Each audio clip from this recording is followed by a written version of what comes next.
This is chapter 1 of Growing into a Mature Marriage from kindergarten to college. I decided to give you a free audio visual version of the book. If you like what you hear and this is helpful to you, you can support by going to my website and ordering your own copy at delisecollins.com. Chapter 1, Preschool. When I stopped being angry with my husband and I started focusing on changing my own actions and reactions, my husband miraculously started to change too. Absorb to exude, know to do, study to act. But he who looks into the perfect law of liberty and continues in it, and is not a forgetful hearer, but a doer of the work, this one will be blessed in what he does. James 1:25. A wise person lives by what they first came to know, and then, secondly, work to understand. Knowledge or academics alone of any concept or subject matter is not enough to change circumstances. Knowledge or information has to morph into understanding through focus and study, so that one may understand in order to do. Doing the action is the most important step in the process of maturity and wisdom. Many of us know people who are considered very smart by worldly standards because they have attained much academic knowledge, and even more genius are those who have memorized much in order to regurgitate. But the highest level of intelligence is called wisdom, otherwise known as the application of the understanding of the attained knowledge. For the Lord gives wisdom, and from his mouth come knowledge and understanding. Then you will understand what is right and just and fair, every good path. Wisdom will enter your heart, and knowledge will be pleasant to your soul. Discretion will protect you, and understanding will guard you. Proverbs 2:6 and Proverbs 9-11.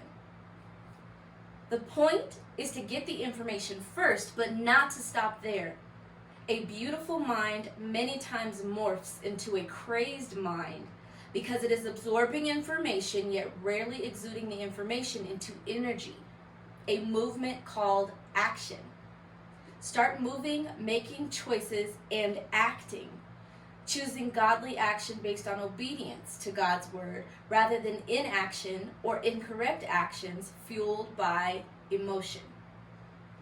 Genuine repentance, changing for the better, exchanging dysfunction for function, blocks self-pity and depression.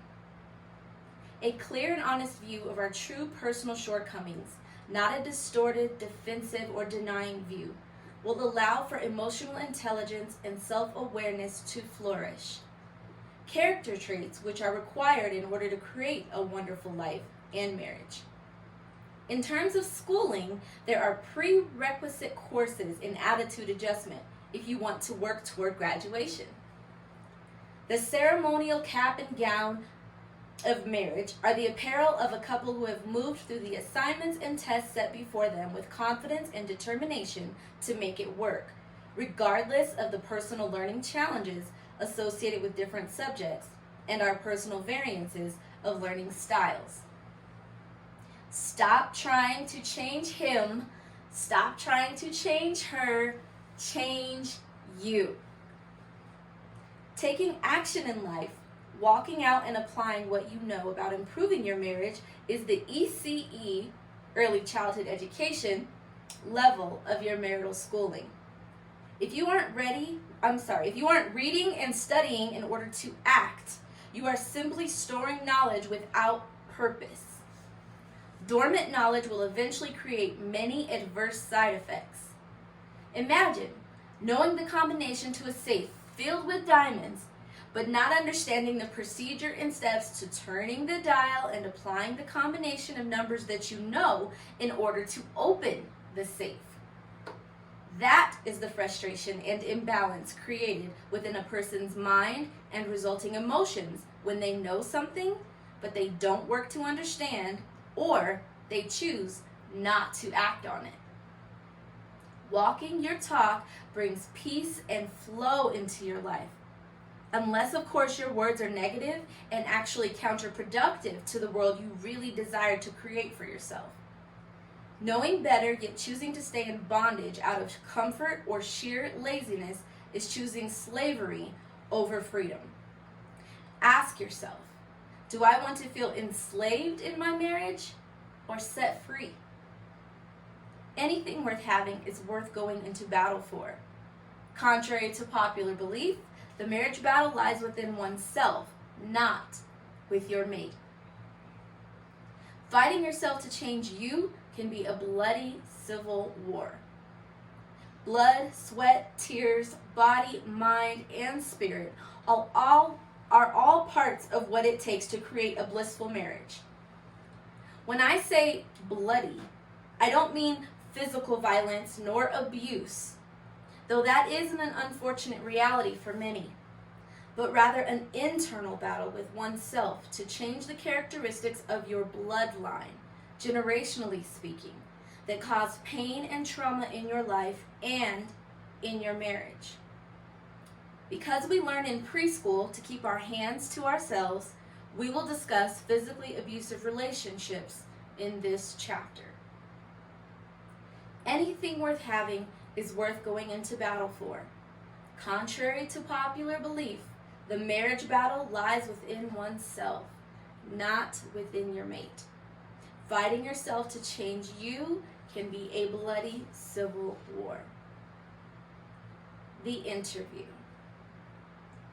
Many of the most important questions to be asked in the preschool stages of a relationship are never asked or even thought of. It is a sad occurrence for two people to marry and realize after the fact that they do not share the same plans and goals for the future. It is very frustrating, but nevertheless, an unnecessary and avoidable dispute. Regardless of your level of continuity with your partner, after you have made the choice to commit for life, not having congruent goals is still not a reason to end your marriage. You may be asking how two different people on two different paths can possibly make things work together and be happy. Keep reading. Or should I say keep listening. My husband and I have a vivid memory from when we were around 14 or 15 years old of a conversation detailing what we wanted for our futures. It was late at night, and I had the long coiled cord of the house phone stretched through my room. I'll never forget that phone. It was clear and the internals lit up like a rainbow when a call came in, so I could have the ringer on silent and still know when a call was coming through.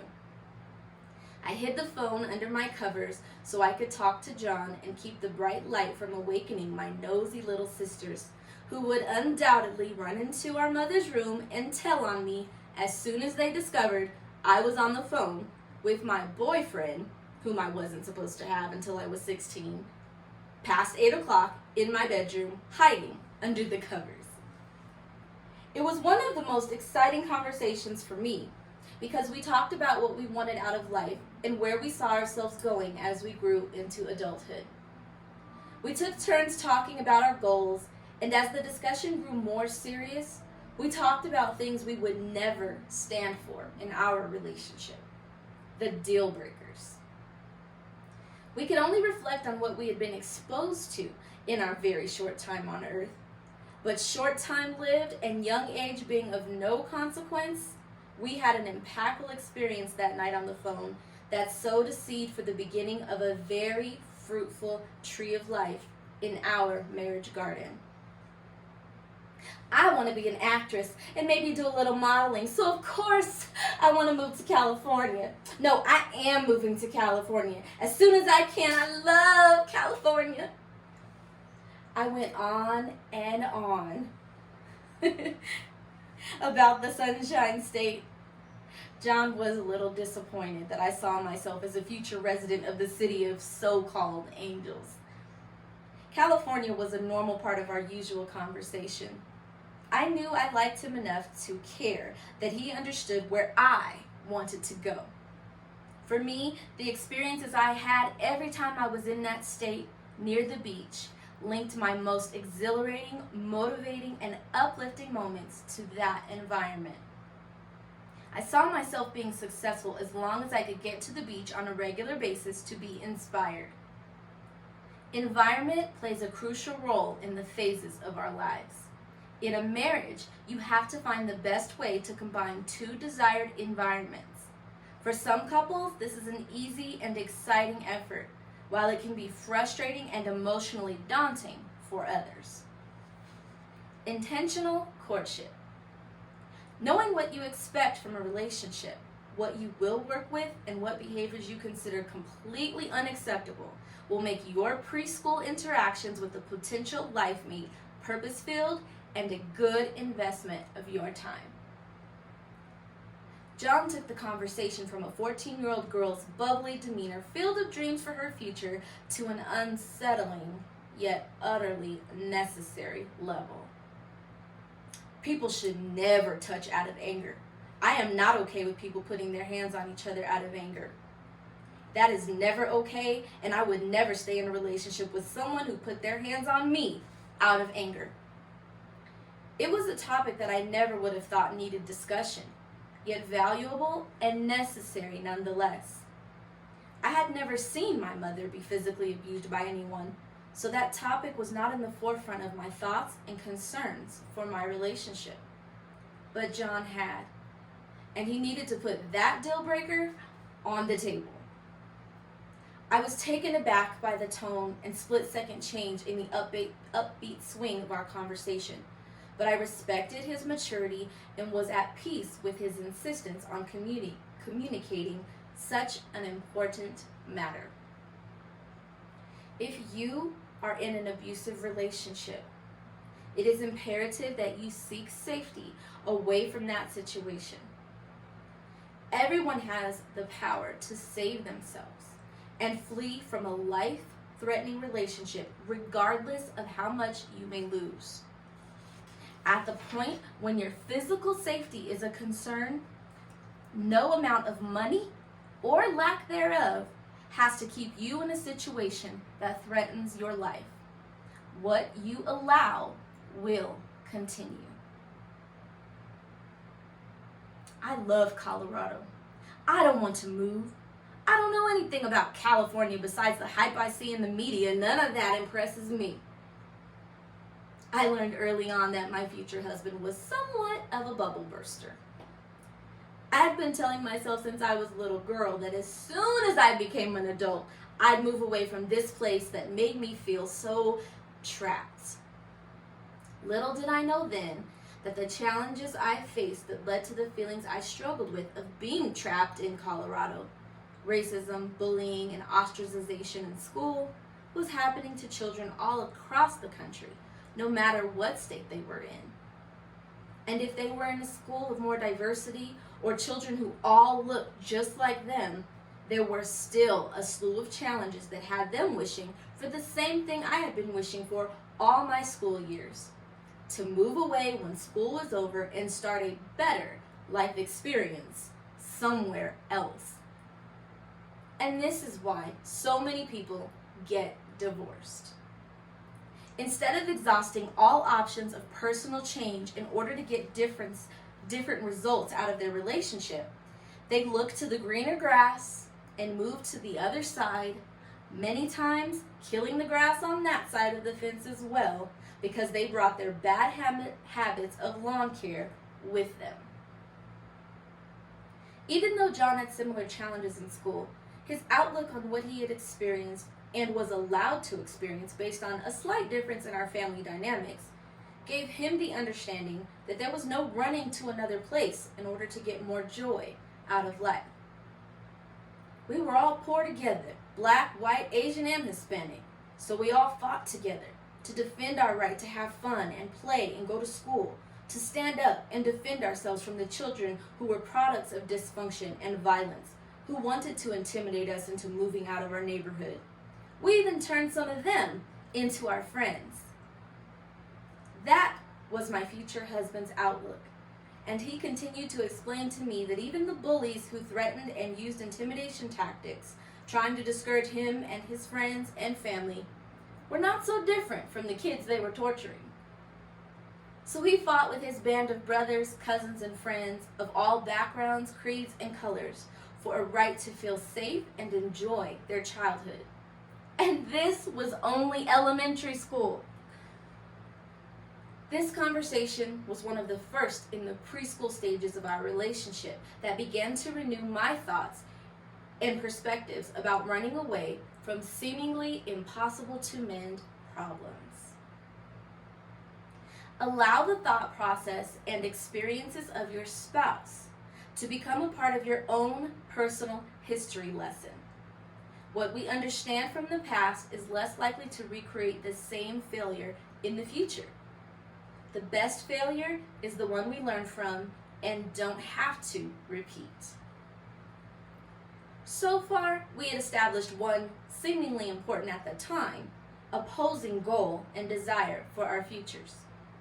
When he grew up, he wanted to stay in Colorado, and I, of course, wanted to move away.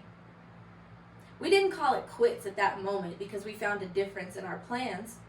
We both felt a stronger connection to each other and the big picture of us ending up together than the challenge of wanting to reside in different geological locations. So we decided to table that conversation after we both argued our points on why living in one place would be better than the other. Then the conversation moved to the next heavy topic of family and children.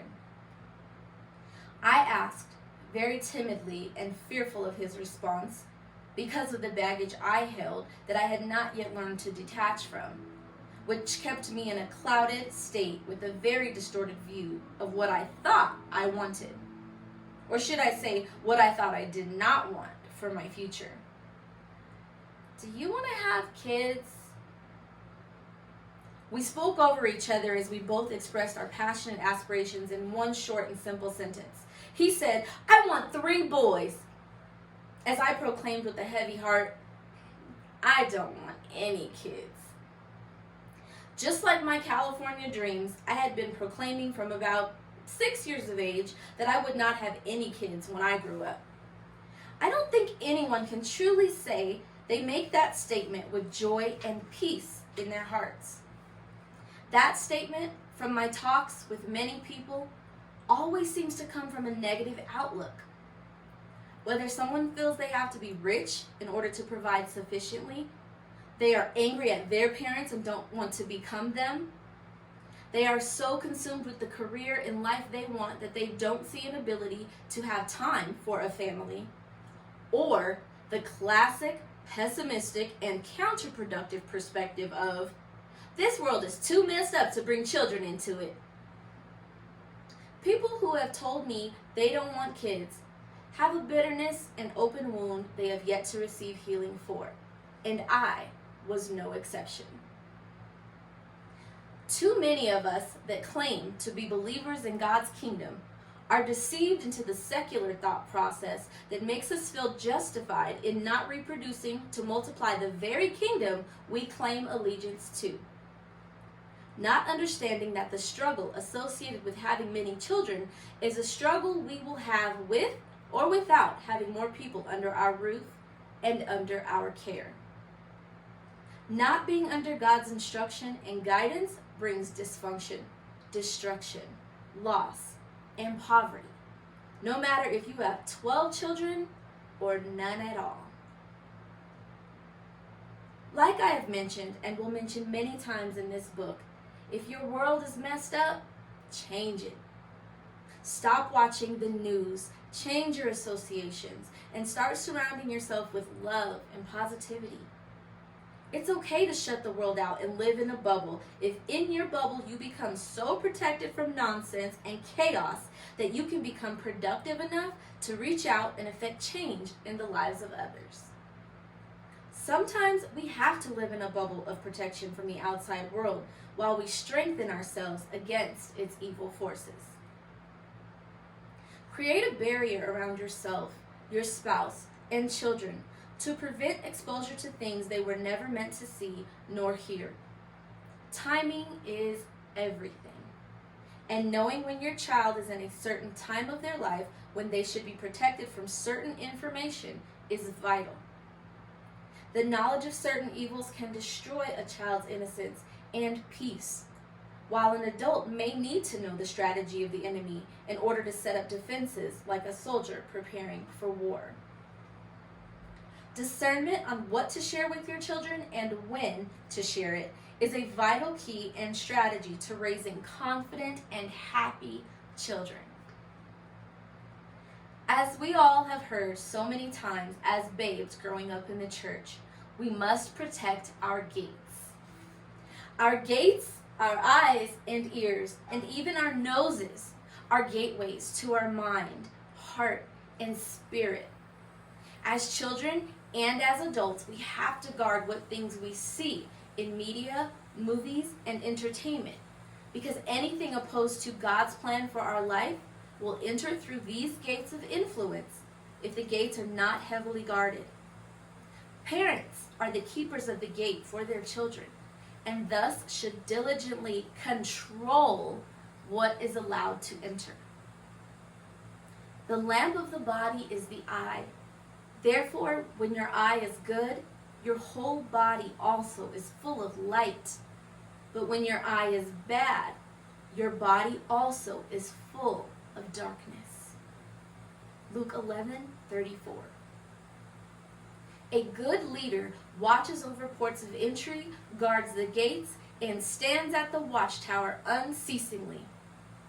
Weak borders of parenting and marriage can allow enemies of progress to penetrate the nose and lungs with toxic smoke and air, thus seeding a future struggle with addiction. Inappropriate television, media, and movies allowed in youth will seed struggle with relationships, purity, and trust. A parent in control of what their child is and is not exposed to is a diligent and successful parent. Parenting is a difficult job, only made more exacerbating by those of us who neglect the simple controls we can take in the beginning of our child's life. Marriage is a difficult job, only made more exacerbating by those of us who neglect the simple controls we can take in the elementary stage of our marriage. But if the watchman sees the sword coming and does not blow the trumpet, and the people are not warned, and the sword comes and takes away any person from among them, he is taken away in his iniquity. But his blood I will require at the watchman's hand. Ezekiel 33, verse 6. We welcome the enemy into our home through television dramas that romanticize cheating on your spouse, through music lyrics that bring depression into our teens, movies that encourage sex before marriage. Romanticizing rebellion and stirring up fantasy cause many to grow up and struggle to gain true perspective and contact with reality. We all know someone who, in some shape or form, has grown older, yet still lives in a fantasy world of their own making, completely out of touch with truth and reality. When out of touch with truth and reality, it is impossible to enjoy life at its maximum potential. Analytical type thinkers may be conflicted with how I said in one paragraph that it's okay to live in a bubble, yet in another to make sure you are in touch with truth and reality. There is a healthy balance to everything in life.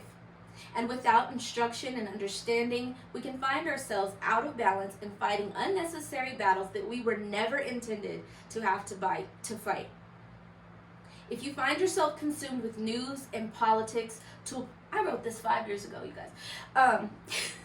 If you find yourself consumed with news and politics to a point where you are out of touch with the important people in your life and feel heavy and weighed down, you need to activate a bubble season in your life. Go into your bubble and blank out the world, only leaving room for your spouse, kids, and positive associations.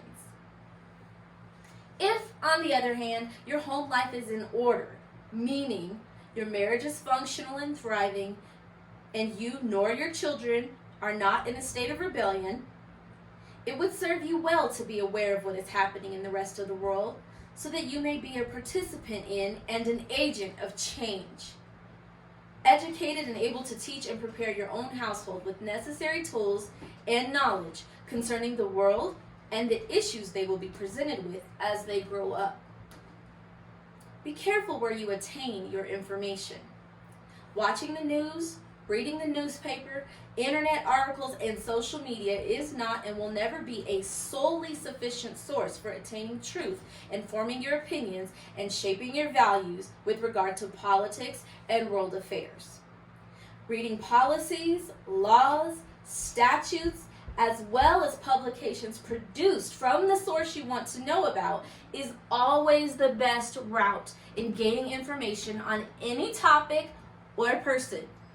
In other words, don't listen to gossip. Remember the thing about your gates? Makes your whole body bad, make you sick.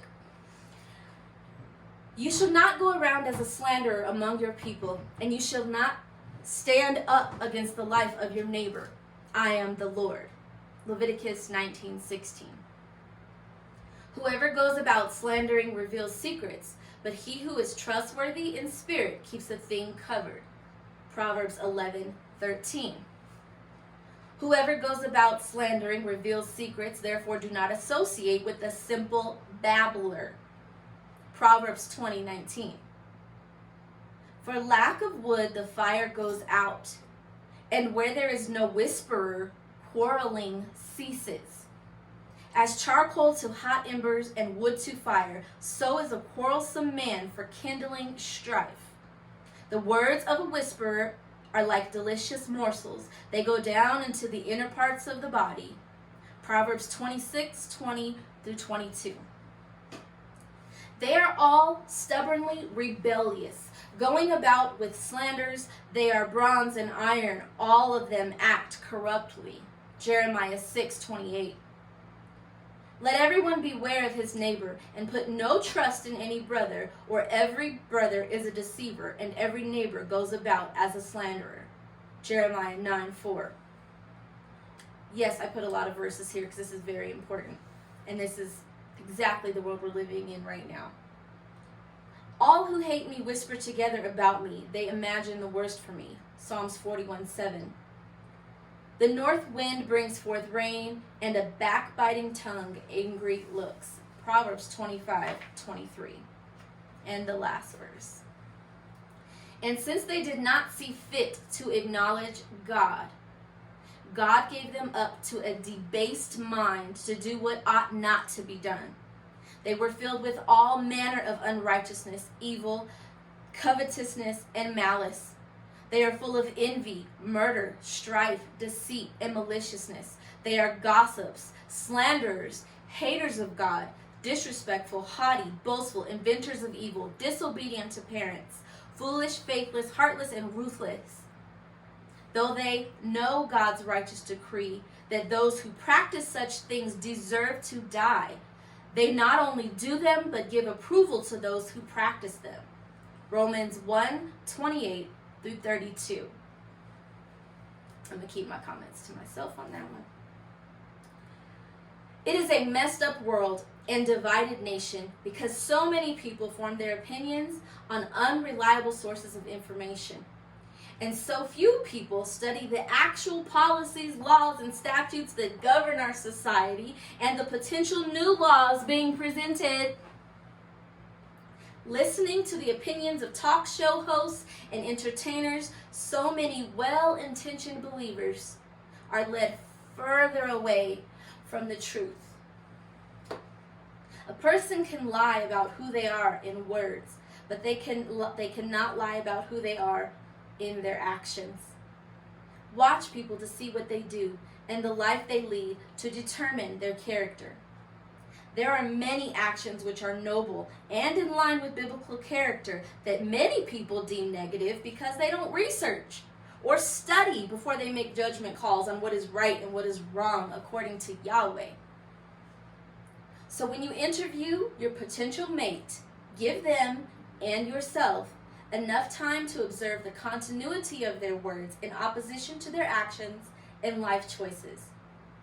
1 year or so is a good amount of time to study a person. For lack of better words, to date or court a person. For sufficiency of a great word, have yourself betrothed in commitment to one person for about a year to learn more about them before you move on to the phase of marriage and then sex. Remember, sex goes with marriage, not with dating or courtship. This is an instruction that makes life less complicated and opens the door to blessings and advancement without the obstacles that take us off course by wasted months and years of our lives. Emotional drain is a result of lack of direction and lack of obedience to God's principles. Preschoolers who follow the rules of the classroom have a better school and life experience than students who struggle to listen and obey. If you find yourself in a betrothal phase with someone for multiple years and they are not ready to move into marriage, this is the sign you need to know you are in a troubled situation and need to move on with your life. Forcing someone to marry you or pressuring them to ask you to marry them is a marriage gone wrong from the very beginning. Know the signs and don't doom yourself into an even more difficult situation of marrying a person who is in fear of moving into adult life in one way or another. Before the I do. The interview process is a great tool to incorporate in the dating stage of a relationship.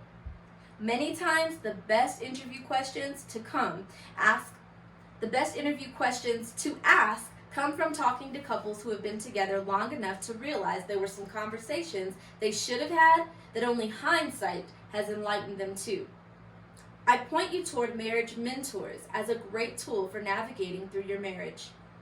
Before you ever get to the altar of I do's, an important interview question to ask of your potential life mate is how they feel about sharing their personal challenges and life issues with another couple who may be able to counsel and guide you both through obstacles. It seems like an easy question, but evaluating one's willingness to be open and honest with a mentor couple requires real digging when you're dealing with closed book personalities. Marriage mentors can help couples in a drastic way, but can also cause many issues if you don't know how to choose a safe and wise couple to help guide you. No marriage is perfect. People who have experienced challenges in their relationship, worked through them, and stayed married and resolved their issues are a great place to start when looking for a mentor couple. How do I know how to choose the right mentor couple? Wisdom. Wisdom comes in many layers and at many depths, but living into old age alone does not guarantee that a person has attained it. I have met many an old fool and many a sage in their youth, wise beyond what their years could account for. A great starting point in assessing your potential marriage mentor couple is an informal interview of a few simple questions. 1. Do you believe there is an instruction guide on marriage? 2. Do you believe children are born with instructions? 3. How long have you been married? 4. Do you feel you have any information to share with me or with us that can make our marriage better? There is a plethora of ways these questions can be asked and answered. The idea is to open the door to allow you and your spouse to listen to the views and values of a couple you may think is capable of mentoring you. As believers, we don't tend to answer the questions about instructions for marriage, parenting, etc. the same way most others do. We hear people justify the confusion and struggles of life repeatedly by saying such things as, well, there's no instruction booklet for marriage. Children don't come with instructions, and so on. When a couple has a solid value system, they should feel confident in a set standard and list of instructions given to us by our Creator. and the culture of his true followers to guide us in making all decisions in every type of relationship and circumstance. Their level of wisdom will be contingent upon how many references they know or can search out and find in Scripture to address instruction and direction in dealing with any challenge. And most importantly, taking that information and knowing how to apply it. Now, of course, my filter for life is the Word of God and the belief that His instructions are set before us to allow us to attain our maximum potential on earth. God is positive energy and light. His will for humanity is to be successful in the instructions He has created for marriage, mentorship, parenting. If you are feeling more negative energy and darkness in your relationship, odds are you are lacking God and the wisdom that His teachings and His true leaders can bring into your life. Wisdom brings peace, joy, and freedom into our lives because having it allows you to make right decisions, both large and small, that leads you out of slavery to confusion, hassle, darkness, misunderstanding, bitterness, hatred, depression, and financial lack.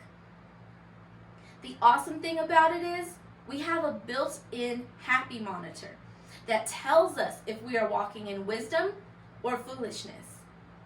If we are living in flow with thankfulness, joy, peace, and positive energy, our happy monitor will tell us we are truly in order, and we will continue to grow to new heights of success. If our built-in happy monitor feels broken, it is a signal to us that we are living with a lack of wisdom.